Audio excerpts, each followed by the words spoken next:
Nós trouxemos aqui ontem, no Deadline, a notícia de que o PIB do agronegócio de Minas Gerais alcançou 235 bilhões de reais em 2024. Analistas avaliaram que os preços das commodities foram um fator importante para o resultado expressivo visto aqui no estado. Café e grãos são alguns dos motores da economia, mas nós vamos saber agora um pouco mais sobre o que levou o estado a alcançar esse número. Conversamos agora com o Superintendente de Inovação e Economia Agropecuária da Secretaria de Estado de Agricultura, Feliciano Nogueira de Oliveira. Olá, boa tarde, Feliciano. Boa tarde, pessoal. Boa tarde a todos os ouvintes aí da 98. É uma satisfação enorme estar falando diretamente aqui com vocês. Muito obrigada. Feliciano, nós falamos agora sobre os preços das commodities, como café e grãos, mas eu queria saber que outros fatores ajudaram Minas a alcançar esse PIB tão considerável no agronegócio em 2024. Olha, Mayara, bom, primeiro é bom, né, a gente falando aqui diretamente aos ouvintes da rádio, a gente dizer um pouquinho do PIB, o que é o PIB, né? O Produto Interno Bruto do Estado, né? Ou seja, toda a riqueza gerada pelo Estado no decorrer de um período, né? E aqui nós estamos tratando do ano de 2024. E pela primeira vez, né, o PIB, toda a riqueza gerada no Estado, ultrapassou a casa de R$ 1 trilhão. E dentro disso, o agronegócio, que é composto aí tanto pela produção agropecuária, quanto pela agroindustrialização e pela prestação de serviços ligadas ao agro, chegaram ao valor dos 235 bilhões de reais. Isso se deveu muito em função, como você disse, né, do valor das commodities, especialmente, mas nós tivemos também, naturalmente, né, a própria produção agropecuária contribuindo para que, de uma maneira estável, mantivesse, né, uma produção que desse segurança a estarmos ampliando esse fornecimento, seja do ponto de vista de abastecimento de mercado interno quanto de exportação, para que nós atingíssemos a um valor de 235 bilhões nesse ano de 2024. Então, Feliciano, o senhor acredita que esse crescimento se sustenta nos próximos anos? Como é que a gente fica aí de expectativa para os próximos meses? Olha, Maera, muito interessante a sua pergunta, porque essa é uma questão de que há uma dependência, naturalmente, principalmente quando estamos falando de commodities, como o caso do café, que é um produto, né, muito voltado, é o principal produto na pauta de exportação do agro de Minas Gerais, né? A soja, o complexo soja, como nós dissemos, são produtos que eles são pautados em bolsas internacionais, como é o caso da Bolsa de Nova York para o café, o caso da Bolsa de Chicago para a soja. Então, há uma dependência, né, grande do comportamento da Bolsa, do comportamento do câmbio, mas a expectativa é que, diante das demandas internacionais que nós estamos recebendo, há uma expectativa de que os preços se mantenham. Naturalmente, que hoje o preço do café está num preço, né, bastante elevado, que nós imaginamos que pode ser que, em função de situações internacionais, né, possa vir de alguma maneira haver algum tipo de comportamento que fuja do padrão que hoje está estabelecido. Mas a expectativa nossa é de que os preços se comportem como estão. Feliciano, Luiz Fernando aqui, boa noite para você. Nós abrimos até esse nosso noticiário de hoje falando do PIB do agronegócio, né, o PIB empresarial. Ontem nós trouxemos a informação do PIB para a agricultura familiar e eu vi, principalmente em redes sociais e sites especializados, muitas críticas de especialistas, de pessoas do agro, de que os valores, apesar de serem maiores do que os do ano passado, para o financiamento da atividade são valores insuficientes, principalmente por causa do cenário de juros altos que a gente vive no Brasil. Em que medida isso pode impactar o PIB negativamente daqui para frente? Olha só, Luiz Fernando, na verdade, né, o que aconteceu ontem foi anunciado ontem para a agricultura familiar e foi anunciado hoje para a agricultura empresarial, é o Plano Safra do Ministério da Isso, Agricultura, exato, desculpa, tá o Plano certo? Safra, eu estou falando do Plano Safra mesmo, eu que me É, confundi. Isso, Isso, exatamente, o exato. Plano Safra, né? E com um valor, como você disse, da ordem de 500 bilhões aí para a agricultura empresarial e de 80 para a agricultura familiar. O que se diz, ou o que se vivencia na prática, é que realmente esse valor é um valor que, vamos dizer assim, o governo federal disponibiliza para que os agentes financeiros é, executem, operem, né, esse financiamento agropecuário. No entanto, há sempre, né, um processo aí de acesso a esse crédito rural e que, dado a quantidade que nós temos, ao grande volume de produtores, né, que necessitam desse crédito rural, ele acaba sendo um recurso que não atende suficientemente ao produtor rural, ou a quantidade necessária para financiar a produção agropecuária, né? Seja no estado, seja no país como um todo. Uhum. Então, há limitações mesmo ainda de recursos para esse tipo de financiamento. E um ponto que, de fato, você citou aí, né? A questão dos juros elevados, né? Taxa Selic elevada.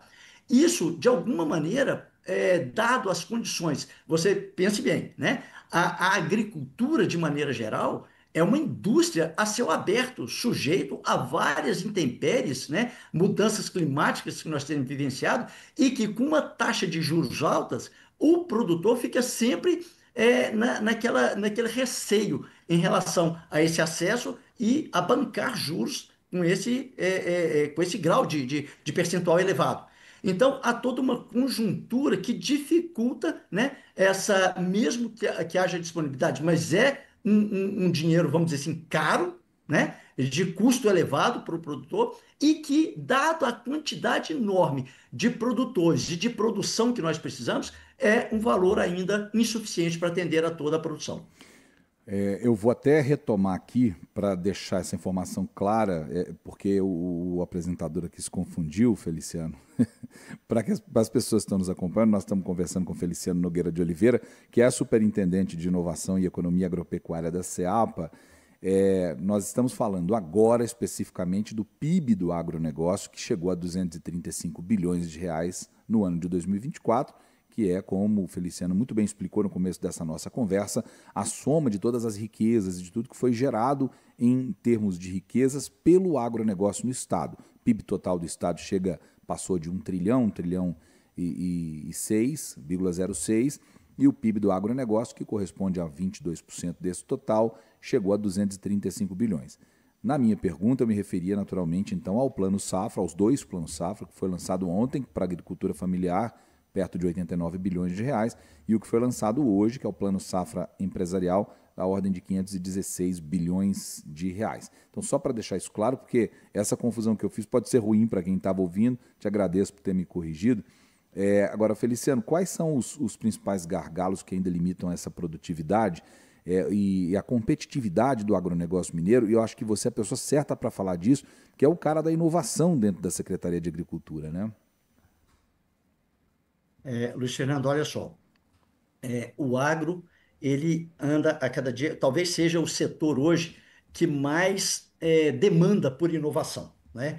E nós temos aqui a consciência clara de que o agronegócio mineiro, ele vem tomando uma proporção, né? E aqui é muito importante que fique claro que em momento algum nós fazemos nenhum tipo de competição ou de demonstrar alguma condição melhor do que outra, mas é importante a gente frisar que o desempenho que o agronegócio vem tomando no Estado fez com que, no ano passado, né, 2024, pela primeira vez, o agro superasse em exportações, em valores, né, em receita de exportação, o que a mineração fez. Então, por favor, né, é bom que fique claro, não é aqui a questão de estarmos comparando ou traçando paralelo, não, é só dizendo o quanto que o agro vem crescendo e a importância que ele toma para a economia e para a sociedade como um todo no estado de Minas Gerais. E necessariamente é preciso que nós acompanhemos com esse agro pujante as inovações, que as inovações cheguem. Haja vista que nós aqui na própria secretaria, né, na nossa superintendência aqui, iniciamos já desde o ano passado, né, um circuito de inovação tecnológica para o agro, que vem acontecendo em etapas em todo o estado de Minas Gerais, Uhum. justamente criar um ambiente em que startups, as empresas de tecnologia, né, cheguem e se encontrem com produtores, com empresas do agro, e as empresas do agro, os produtores rurais, apresentem os seus desafios, as suas dores, e as startups proporcionem oportunidades de solução para eles.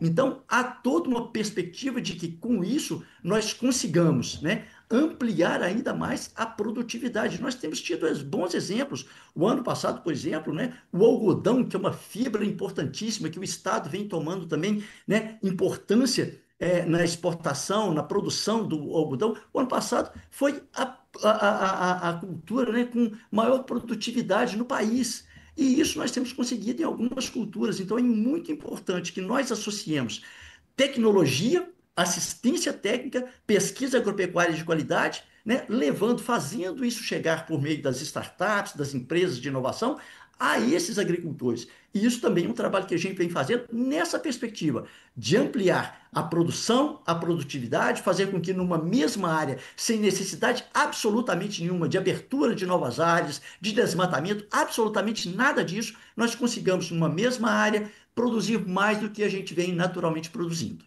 Feliciano, durante o lançamento, né, os anúncios que foram feitos em relação ao Plano Safra, muito foi dito em relação à preocupação da produção ser sustentável, com foco aí nessas práticas agropecuárias que reduzem, de certa forma, o impacto ambiental. Foi dito também na facilitação, né, do crédito para essas empresas e produtores que tenham essa preocupação com a sustentabilidade. A gente pode dizer que o produtor mineiro ele está adaptado a essas técnicas, né, de produção sustentável? Ô, Mayara, muito boa pergunta, muito oportuna.